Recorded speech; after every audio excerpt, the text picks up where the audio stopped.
Hello.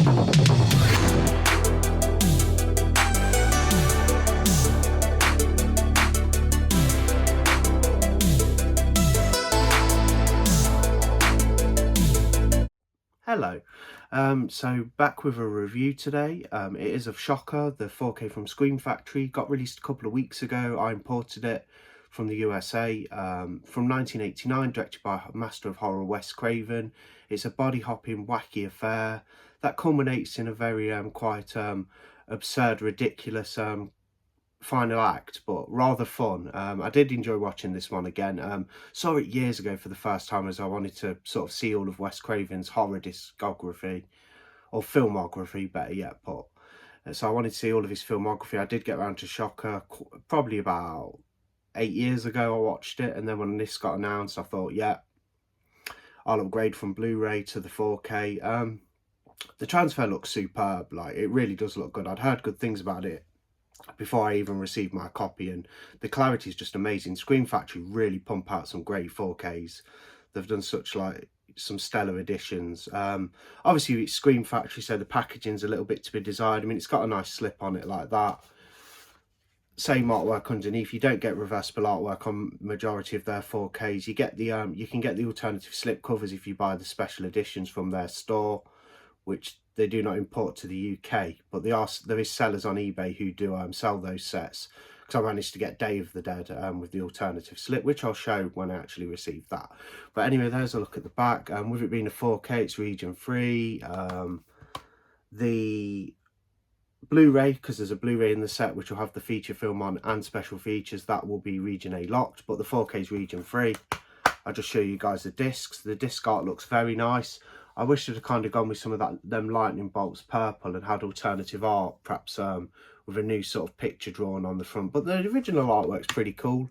You know, it's pretty striking. It's got Horace Pinker, the film's villain, in the electric chair. That's a pretty prominent scene in the movie. You know, it's a big scene. Sort of about 50 minutes in, Pinker gets the electric chair, and you go from there. It's got comedic elements, but also the Horace Pinker character, he is quite ferocious as a villain. You know, he's very rough and ready and talks a lot of smack and a lot of trash. Good villain. And yeah, there is some grisly like murders in there as well. You know, you got some throat slitting, things like that. A bit of blood, quite like bloody for what it's worth. Considering the tone of the film is a little bit played on the kind of silly side. You know, there's some wacky stuff in here, like the scene towards the end, the final act, where him and Jonathan jump through the television, you know, and they're going through, they're a part of different movie scenes and TV shows. They're kind of spliced in to look like they're chasing each other in different films and things like that. Really fun scene, that is. They're one of the best bits of the film, but there's so many good lines in it as well from Horace Pinker. You know, he's such a mean guy, such a mean villain. Really fun, and I had fun with it as well. And the edition's quite stacked. You've got like a new restoration from the original camera negative, interview with composer William Goldstein, interview with actor Peter Berg, interview with production designer Cynthia Charette, audio commentaries, even an audio commentary with Wes Craven, as it sort of says on there. You've got Cable Guy, interview with actor Mitch Pileggi, who plays Horace Pinker, and more stuff as well. It's pretty good on, you know, you got theatrical trailer, TV spots, vintage making of, that'll be an old documentary thing or something, featurette, still gallery, storyboard gallery, and a lot more.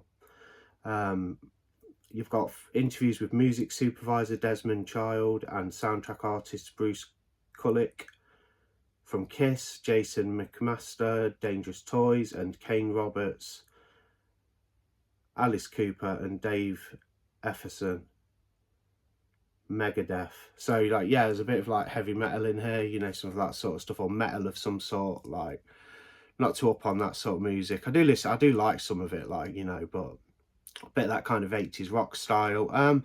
It kind of looks like a 90s film. We've been from 89. Yeah, sure, it does look 80s as well, but they're kind of, you know, how early 90s looked, you know, they still had a lot of like 80s feel to things, especially like older films and, you know, little horror films and things like that. Still have like kind of like an 80s feel to it, with it being 89, obviously, like still in the prime 80s, but it also looks a bit like early 90s. You know, it could be mistaken for something from the early 90s. I personally thought maybe that's just how I'm looking at things and stuff like that. Story's quite simple. You got this killer, Horace Pinker, going around murdering people. The character Jonathan tries to intervene as Pinker's murdered some of his family. Pinker also kills his girlfriend. Pinker gets the electric chair. Things don't go quite to plan.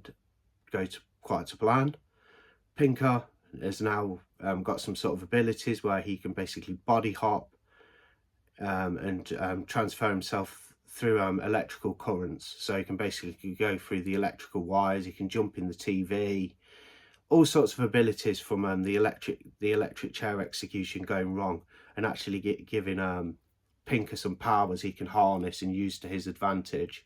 It's really wacky, like, you know, it's quite serious as well. It's played quite seriously, but the subject matter is so like kind of absurd and wacky with the body hopping and the TV jumping. There's nothing scary about the film. Bit violent in parts, you know, it's got some gore and some blood, but yeah, not really a sort of creepy horror, but just a fun time with a lot of like action sequences.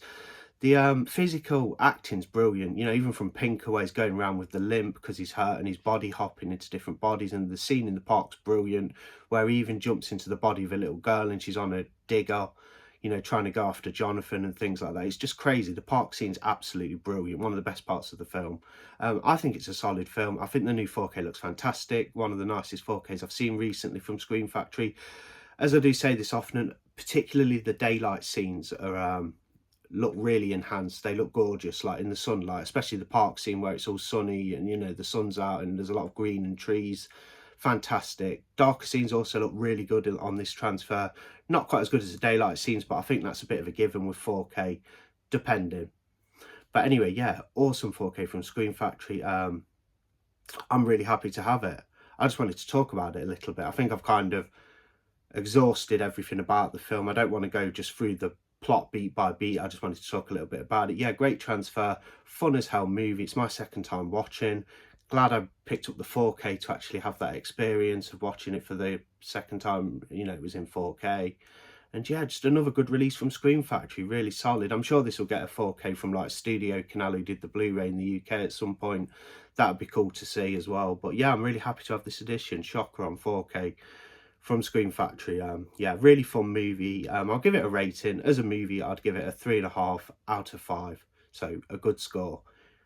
Fun, solid movie. Very wacky though, and the subject matter's just bizarre. Just, yeah. Horace Pinker's a wacky character, a wacky villain, and now he's got abilities he can harness to like do what he wants basically, and travel through electrical currents and body hop. It's just madness, but fun nonetheless. That's Shocker on 4K from Screen Factory. It took me a couple of days to get around to that. I was going to unbox it, but I thought I'd just get it watched, as it's not the most stacked edition. I mean, it's stacked special feature wise. It's not got a lot of supplements like booklets and a box to go through. So I won't always be unboxing these standard releases now. I think I'm just gonna watch. No, it's not a standard release because it's a boutique label, Screen Factory. But you know what I mean with these kind of more bare bones releases that don't have fancy booklets and boxes and other supplements.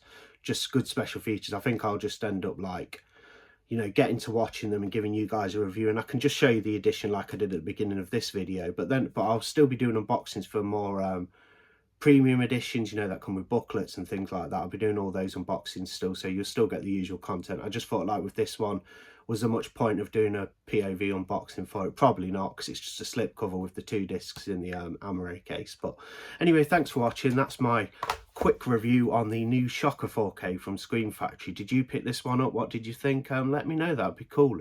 Are you planning to pick this one up? Have you even seen the film? It's not going to be to everybody's taste, and it's definitely, I wouldn't say one of Wes Craven's best films, but it's one of his most fun films, that's for sure. Anyway, thanks for watching. I'll see you on the next video. Bye.